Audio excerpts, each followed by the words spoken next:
Benin vile miwa mini dogbe kpobo nu Benin ni motebo dudeji.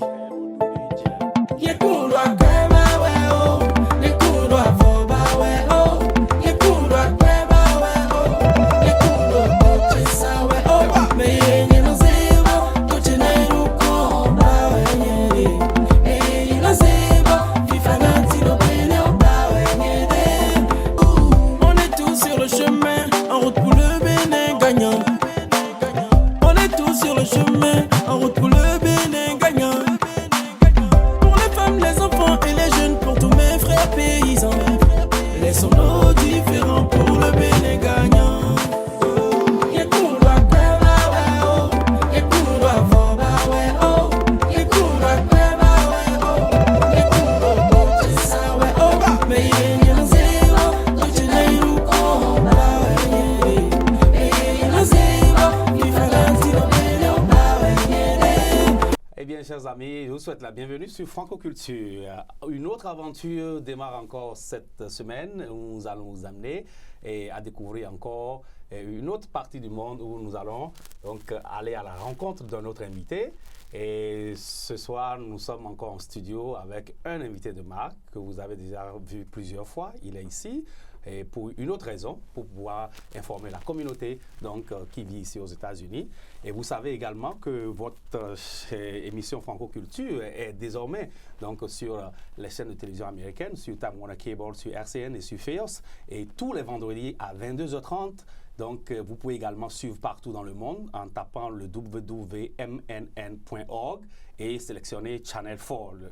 Alors donc, voilà un peu ce que l'actualité également par rapport à Franco-Culture, c'est que nous passons sur le système HD dans quelques semaines. Alors donc, vous aurez encore une meilleure qualité donc, de votre émission. Et tout ça, ce sont de bonnes nouvelles.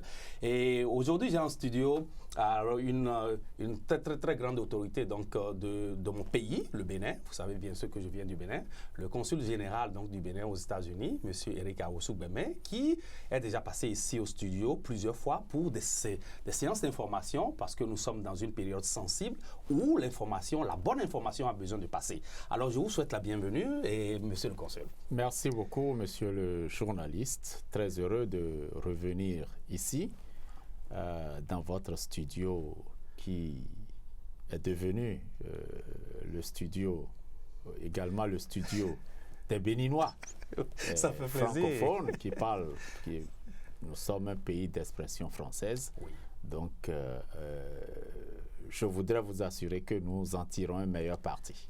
Vraiment, merci beaucoup. Et pour ceux qui nous suivent, je crois que ce n'est pas un secret. Et c'est avec plaisir que nous profitons de toute cette collaboration avec le consulat général du Bénin.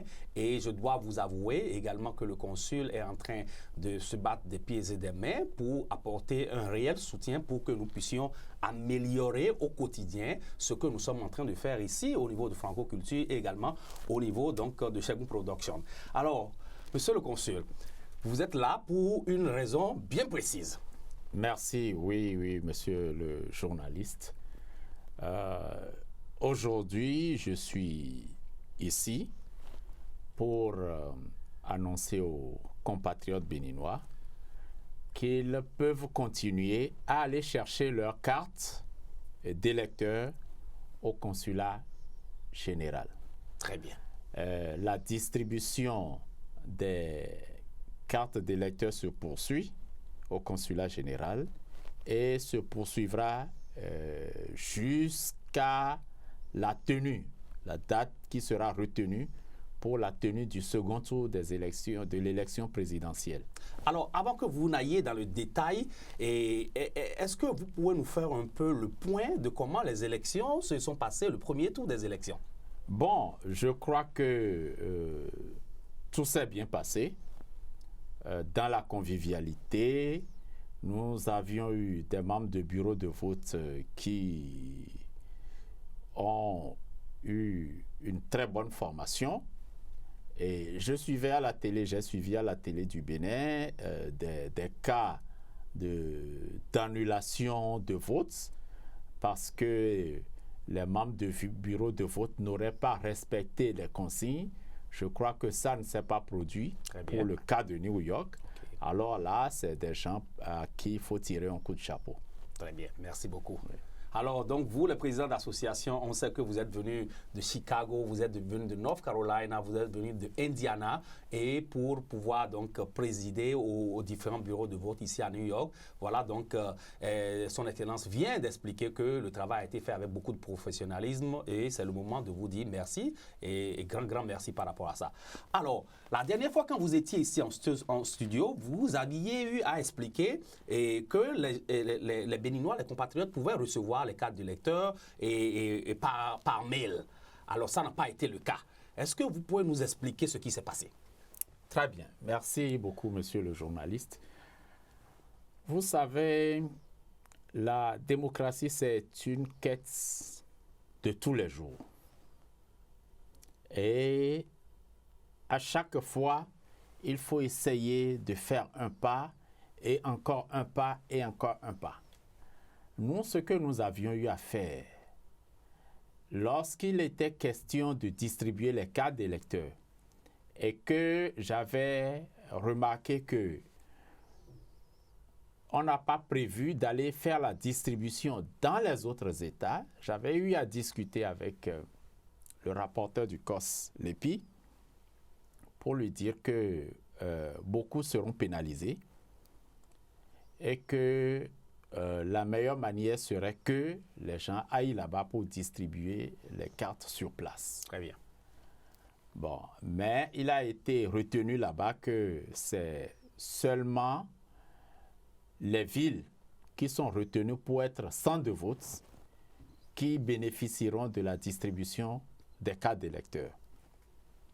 Alors, j'avais, puisqu'il avait ajouté qu'il fallait signer un registre de retrait. Quand vous retirez votre carte, vous signez un registre. OK.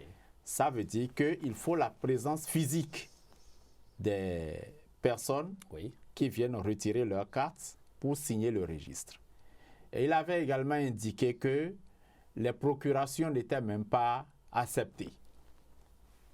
Bon, alors, comment contourner la difficulté pour rester dans l'esprit de la loi? L'esprit de la loi, c'est que il faut être sûr que ceux qui ont retiré les cartes sont ceux à qui les cartes appartiennent.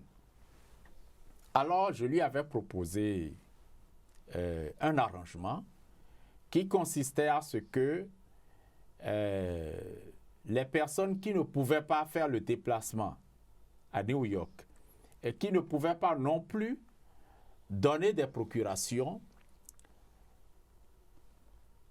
agissent de loin en reconnaissant que c'est eux-mêmes qui ont pris leurs cartes, mais par la poste. Et en lieu et place de la signature dans le registre, qu'on ait un acte de ceux-là qui reconnaissent avoir pris leurs cartes. D'accord.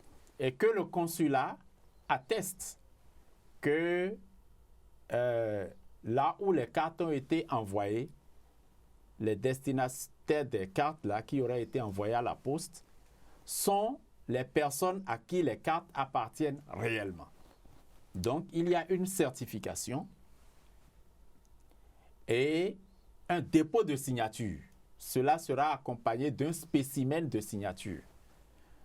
La seule différence, c'est que le spécimen, la signature là n'est pas dans le registre, mais la signature peut être disponible et vérifiable à tout moment, aussi bien au consulat général qu'au COS-LEPI. OK. Le rapporteur du COS-LEPI avait accepté l'idée et nous avions même eu dans le temps à avoir le soutien du ministre des Affaires étrangères qui était aussi préoccupé à ce que les gens puissent disposer de leur carte d'électeur. Et il avait autorisé, il nous avait même instruit que les prestations qui rentreraient dans le cadre du retrait par la poste, de l'envoi par la poste, là, de certification par le consulat, Oui. puissent être délivrées gratuitement. Puisque moi, à mon niveau, je ne pouvais pas prendre la décision de faire des prestations gratuitement. Il me fallait une couverture. Donc, ce que le ministre des Affaires étrangères m'avait donné à l'époque.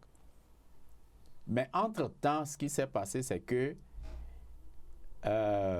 il y a une décision de la Cour constitutionnelle qui avait ordonné le retrait du COSLEPI du processus de distribution des cartes. D'accord.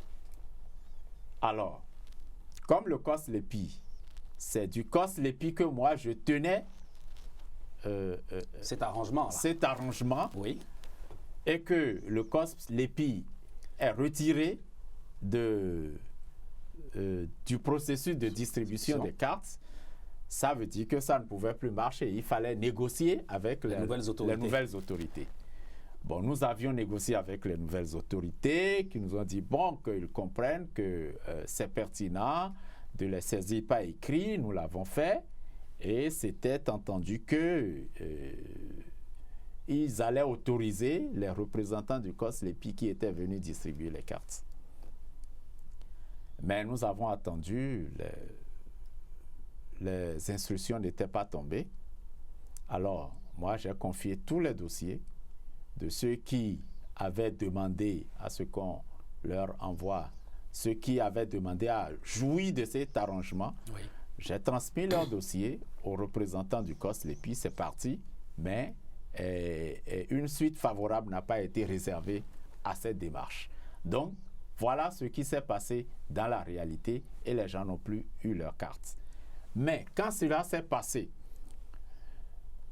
j'ai pris personnellement contact avec les responsables de la Sénat, puisque c'est à la Sénat que les cartes sont retournées. Et nous avions eu à expliquer. Bon, et les responsables de la Sénat sont parvenus à une conclusion. Les cartes, c'est pour voter, non? Oui. C'est pour voter? C'est pour voter. OK. Donc, ils nous ont retourné les cartes, mais avec l'insistance de la signature des personnes dans le registre. Dans le registre, voilà. Ça veut dire quoi? Les gens viennent, ils prennent leurs cartes et ça a été étendu jusqu'au jour du vote. Donc, comme c'est pour voter, si vous venez pour voter, vous allez prendre votre carte d'électeur, puis c'est des cartes d'électeur, on a dit. Oui. Bon. Et voter en même temps. Vous votez en même temps et vous conservez votre carte. Mais si vous ne voulez pas voter, on ne va pas vous envoyer la carte. C'est la logique de la Sénat. Et je crois que ça se tient. Ça se tient. Voilà. Alors, voilà ce qui s'est passé. Je crois que c'est clair parce que nous, on a fait des investigations. On a vu que lorsque les gens retiraient leur carte, par exemple, il y avait des mères de famille qui sont venues parce que les enfants ils étaient au boulot et ils avaient créé des situations pour dire mais comment je ne peux pas retirer la carte de mon fils, il ne peut pas venir et tout ça. Alors, quelle réponse vous avez à ce genre de situation? Non, la loi, c'est la loi. La loi est dure, mais il faut la respecter. La loi dit qu'il n'y a pas de procuration. Ça veut dire quoi? Le père ne peut pas prendre pour l'enfant, l'enfant ne peut pas prendre pour le père. Et je crois qu'il y a des assouplissements. On a dit jusqu'au jour du vote distribué. Nous avons organisé un service de distribution en bas. Donc, ceux qui viennent pour voter, ils descendent pour prendre leur carte et puis ils vont faire le vote en haut. Maintenant, si des gens viennent pour prendre des cartes à ceux qui ne veulent pas voter, ça ne se tient pas, ça ne se justifie pas. Donc, je crois que le gouvernement a fait tout ce qu'il pouvait faire. Les responsables de la Sénat ont fait tout ce qu'ils pouvaient faire pour que les gens votent. Ça veut dire que si les gens ne viennent pas chercher leur carte pour voter, ils ont un autre problème. Je crois que... OK, je crois que c'est assez clair. Voilà. Alors, il y a une autre préoccupation, puisque nous sommes à New York et que beaucoup de plaintes nous reviennent, et puis, vous savez, le consulat est attaqué un peu partout, même si des fois, ce n'est pas de votre responsabilité. On a remarqué que les 3 bureaux de vote qu'il y avait pour les élections au niveau du premier tour, les représentants donc, des bureaux de vote ont été des Béninois qui sont venus des autres États. Pratiquement, New York n'a pas été représenté. Bien. Merci beaucoup. Je crois que j'avais eu à à répondre à cette question-là sur un réseau, un des réseaux sociaux qui en avait parlé, qui avait interpellé, il y avait des citoyens qui avaient interpellé le consul général. Oui. Et nous avons été obligés de répondre à cette question. Voilà ce qui se passe. Le consulat et le consul ne sont pas impliqués dans le processus d'organisation du vote. C'est clair. C'est clair. Nous, c'est des facilitations. Ça veut dire quoi? Le consul ne peut pas proposer des gens. Il revient à chaque candidat de proposer des gens pour rester au bureau de vote.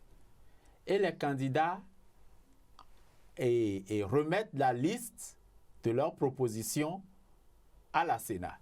Et la Sénat procède à des tirages au sort pour pouvoir, puisqu'il y a 3 personnes Par bureau. par bureau de vote. Bon, donc, 3 personnes par bureau de vote, la Sénat procède à des tirages au sort pour pouvoir maintenant à tous les bureaux de vote. OK. Place à tous les bureaux de vote. Maintenant, il se fait que, pour ce qui est de New York, beaucoup de candidats n'ont pas eu à soumettre des propositions. Sinon, 1 ou 2. 1 ou plus 2. Et donc, les personnes qui ont été retenues sont des gens qui ont été proposés par des candidats. Donc, tout le problème est à ce niveau. Donc, ce n'est pas une représentation d'État pour le voter. Le consulat n'est pas impliqué dans ce processus. Donc, c'est ce qui s'est passé. Ça aussi, c'est clair, parce qu'on ne savait pas comment ça marche. Donc, on s'est juste rendu compte que c'était des personnes venant d'ailleurs, d'autres États. C'est comme si New York n'avait pas une organisation pour pouvoir participer à ce processus-là. Bon, je crois que tel que c'est expliqué, si aucun candidat n'a envoyé de proposition pour des éléments de New York, je crois que... Que les supporters, je voudrais faire cette proposition, que les supporters des candidats appellent leurs candidats pour leur demander de proposer des listes des personnes à chacun des bureaux de vote. Il y a 3 de proposer la liste de 9 personnes. Et je crois qu'ils sauront faire l'équilibre pour qu'un seul candidat n'occupe pas tous les bureaux. Ou bien que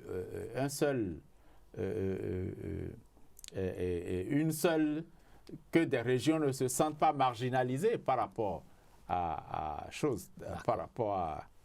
Donc, alors, c'est très clair, vous qui nous écoutez en ce moment, donc, et si vous êtes très proche de certains candidats, c'est le moment donc, de faire une requête afin que vos candidats envoient des propositions pour que vous puissiez participer donc, à ce processus-là. Ça, je crois que c'est clair.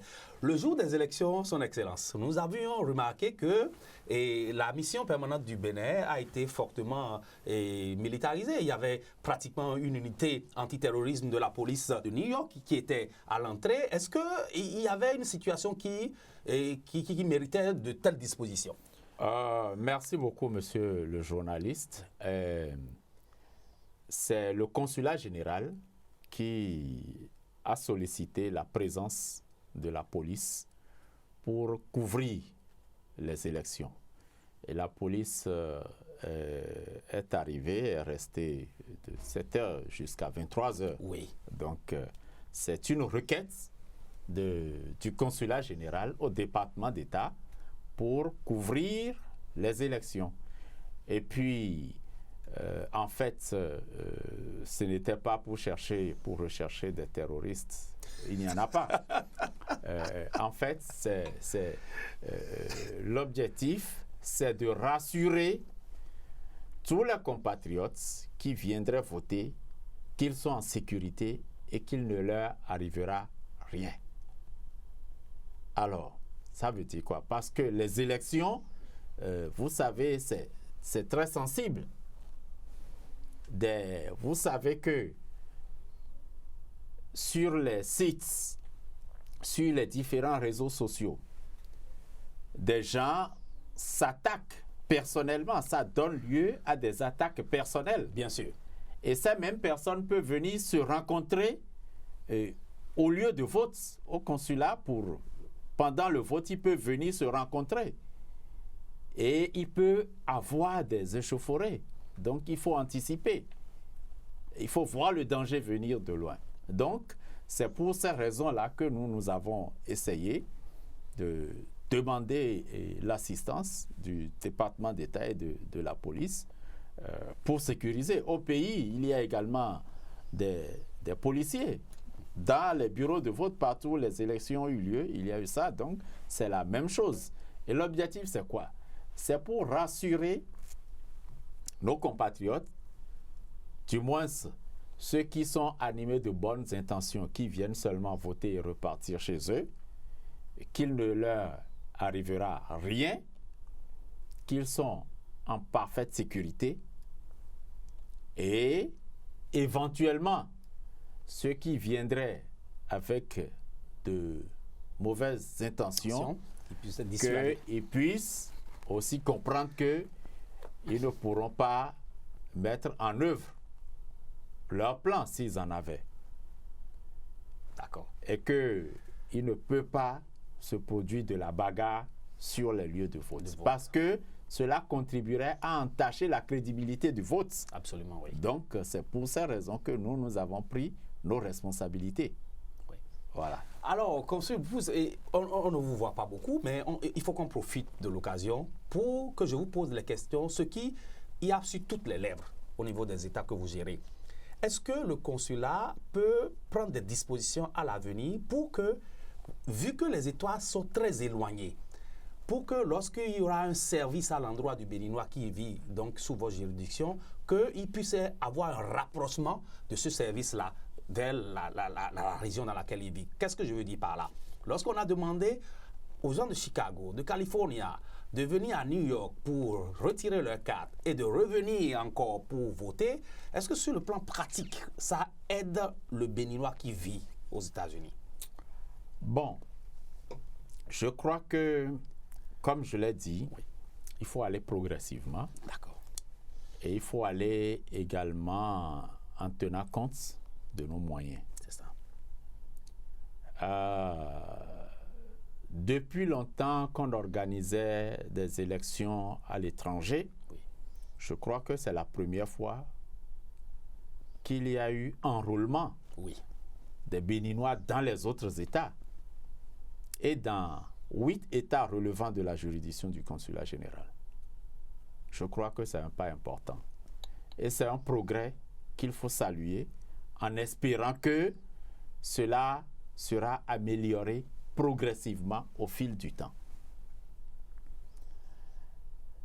Et depuis là, c'est la première fois que le consulat général, un consulat général a été créé à New York.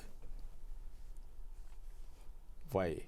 Donc, je crois que c'est progressivement que nous allons avancer et améliorer les choses. Avec le temps, nous allons voir la possibilité d'avoir des consulats honoraires dans les autres États où il y a une forte communauté de Béninois. Et puis, avec ça, je crois que les choses seront progressivement décentralisées. D'accord. Mais il faut beaucoup de patience et beaucoup de travail aussi. Voilà ce que je pourrais répondre à votre question. Je crois que les amis ont bien compris ce que vous dites. Alors, je vais revenir à ce bulletin d'information que vous avez l'habitude d'envoyer aux compatriotes et expliquez-nous comment ça fonctionne, quelle est la fréquence, et puisque beaucoup de gens se plaignent aussi qu'ils n'ont pas reçu l'information, qu'ils ne savent pas que telles dispositions sont prises et tout ça. Alors, comment ça s'organise et quel est le canal que vous utilisez? Voilà. Merci beaucoup. Toutes les informations qu'il y a, c'est sur le site. S'il y a une information, nous essayons de mettre l'information sur le site. Et cela est relayé par les réseaux sociaux, les multiples réseaux sociaux qu'il y a ici aux États-Unis d'Amérique, qui font aussi un travail de relais Bien sûr. de l'information. Bien sûr. Donc, c'est ce que nous faisons.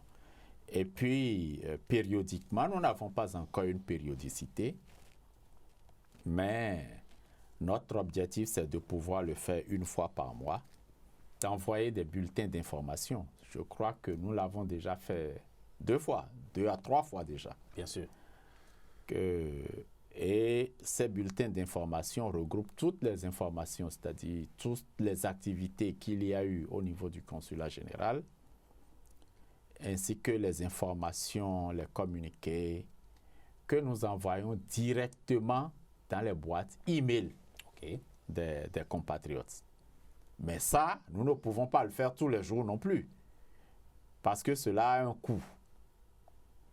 Donc, ce que je vais inviter les compatriotes à faire, c'est d'aller régulièrement sur le site. Moi, je vais sur le site 3 fois par jour, tout en sachant qu'il n'y a aucune information dessus, puisque s'il y a d'informations, je le sais. Bien sûr. Mais moi-même, je vais sur le site et je parcours le site pour voir est-ce qu'il y a quelque chose à corriger, est-ce que tous les compatriotes également fassent l'effort d'aller sur le site au moins une fois par jour pour voir s'il y a une information. Je rappelle à tous les téléspectateurs que donc, le site internet du Consulat général du Bénin, c'est bien sûr consulatbéninus.com. Je répète, consulatbéninus.com. Alors, donc, comme le dit le consul général, c'est toujours bien de visiter le site. Si vous ne vous êtes pas fait enregistrer sur les sites, c'est le moment de le faire. Comme ça, votre adresse email est dans la base de données. Et lorsqu'il y a une information importante, vous pouvez recevoir les bulletins d'information. Voilà. Donc, je crois que c'est l'invite que je pourrais faire aux membres de la communauté. Parce que j'ai eu à même à m'entretenir avec certaines personnes à propos de cette question, qui m'ont carrément dit qu'ils n'ont pas le temps d'aller sur le site s'il y a quelque chose d'envoyé dans leur boîte. Je crois que ce n'est pas chose là. Quand on a besoin de l'information, on va là où l'information se trouve pour chercher l'information. Toutes les informations qu'il y a ici aux États-Unis, on ne demande pas les boîtes de chacun pour envoyer. Donc, il y a les bulletins d'information que nous essayerons d'envoyer suivant une périodicité qu'on n'a pas encore déterminée, mais ce qui est nécessaire, c'est que les gens aillent sur le site, qu'ils visitent assez souvent le site pour voir ce qu'il y a dessus, pour voir s'il y a de nouvelles informations. Ils peuvent aller sur le site pour prendre rendez-vous avec le consul général. C'est-à-dire, il y a une gamme de possibilités qui est offerte. Et je crois que les Béninois, les compatriotes qui vivent ici aux États-Unis en ont besoin. Parce qu'après les élections, lorsque nous allons démarrer notre programme d'activité, je crois qu'eux-mêmes verront que c'est nécessaire d'aller sur le site pour chercher les informations. Vraiment, merci beaucoup. Alors, Excellence, c'est à quand le deuxième tour des élections?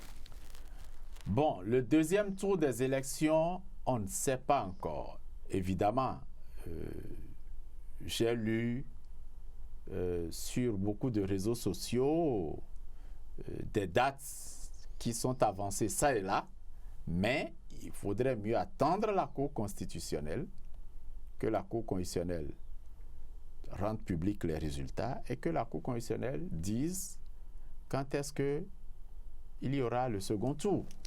Et à partir de ce moment, on aura une version officielle qu'on pourra servir.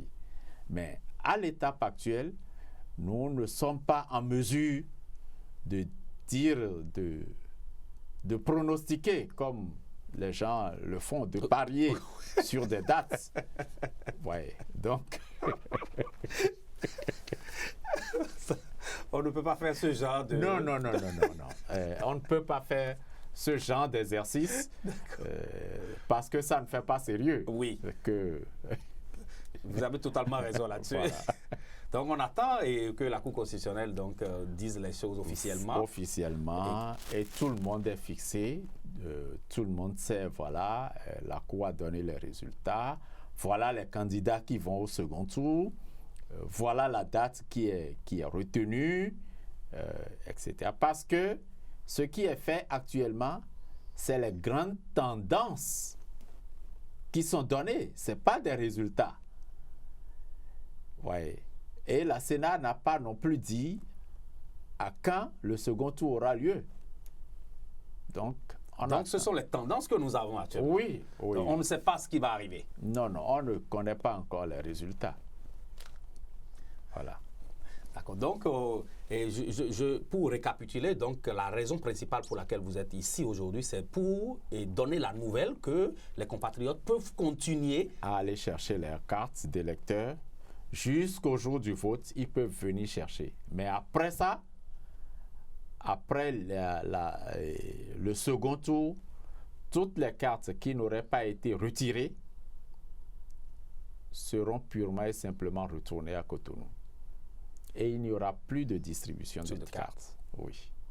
Alors, pour en revenir à l'affaire des enveloppes qui ont été envoyées, quel est le pourcentage de Béninois qui ont envoyé des enveloppes et qui espéraient avoir leur carte par mail? Voilà. Oui. Malgré toute la publicité, toute l'information que nous avions organisée à propos de l'envoi par la poste des cartes, de cet arrangement, à propos de cet arrangement, sur les 750 personnes au moins qui sont concernées, seules 46 personnes ont écrit pour demander que leur enveloppe soit renvoyée. Donc, c'est très négligeable.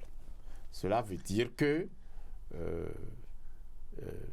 les personnes, c'est-à-dire la communauté, les membres de la communauté, sinon la grande majorité des membres de la communauté ici, n'a pas encore pris conscience des enjeux que représente la participation aux élections et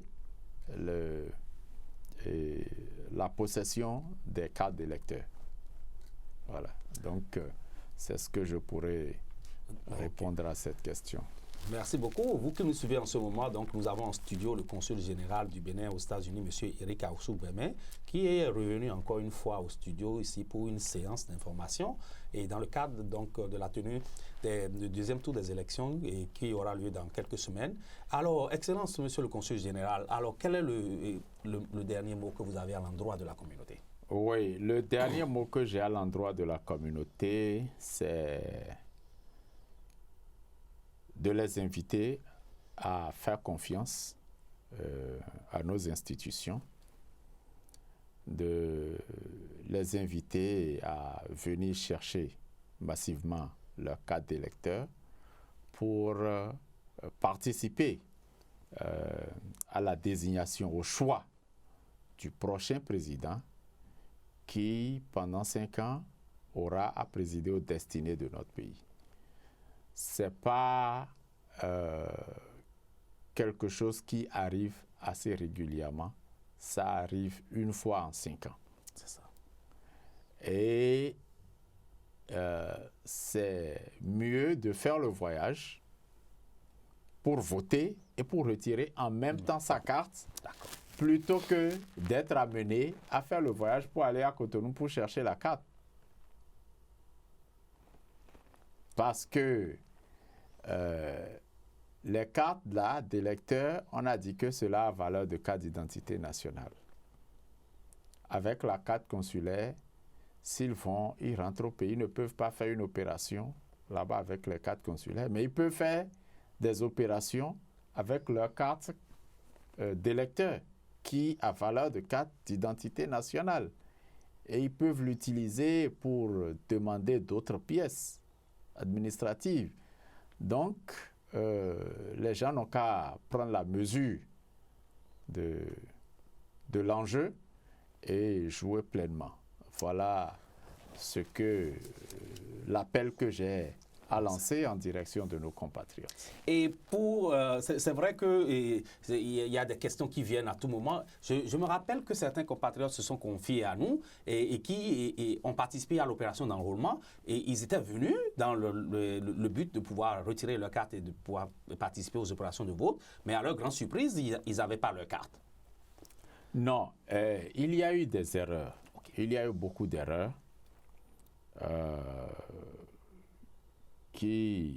d'erreurs d'omission, parce que beaucoup se sont fait enrôler. Oui. Et beaucoup n'ont pas pu avoir leur carte d'électeur. Il y a même quelqu'un qui a pris l'avion, qui a quitté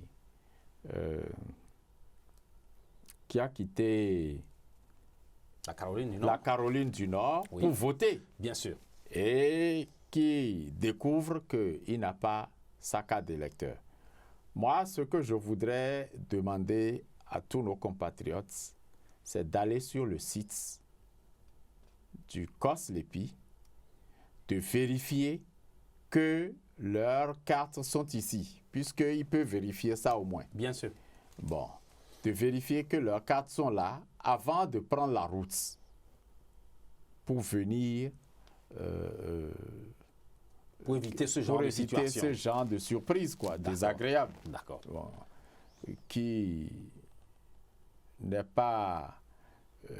qui n'est soutenable ni pour ceux-là, ni pour nous-mêmes, parce que cela nous gêne que quelqu'un qui veut vraiment manifester, exprimer son vote vienne et qu'il ne retrouve pas sa carte.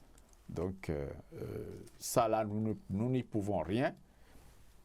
Seulement que ceux qui étaient venus au moment de la distribution, qui n'ont pas eu leur carte, leurs références ont été enregistrées oui. Pour, on m'a dit, pour faire, pour que leurs cartes puissent être émises. D'accord. Bon, c'est ce que le rapporteur du COSLEPI m'avait dit. Je ne sais pas si le coordonnateur du CNT est dans la même logique. De faire des cartes à ceux qui n'ont pas eu leur carte. Oui, donc voilà. D'accord. Donc, c'est toujours bien de prendre des dispositions, vous assurer que votre carte est effectivement à New York avant de prendre la route pour éviter donc ce genre de situation. Merci beaucoup, Son Excellence. Merci d'être venu encore nous éclairer par rapport à différentes questions et qui aujourd'hui nourrissent l'actualité politique. Et les Béninois de New York, des États-Unis, se sont confiés à nous plusieurs fois. Ils sont très satisfaits de ce qui se fait et qui, dans le but de leur permettre de participer à ce processus-là. Je crois qu'ils sont très, très, très contents et je suis sûr que les services vont s'améliorer et ils seront plus contents à l'avenir. Merci beaucoup. Merci beaucoup, monsieur le journaliste. Merci beaucoup.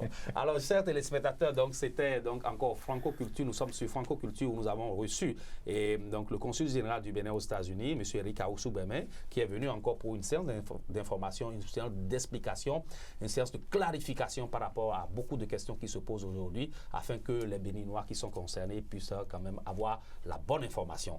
Merci de nous suivre et on se retrouve la semaine prochaine. À bientôt. On est tous sur le chemin, en route pour le Bénin gagnant. On est tous sur le chemin.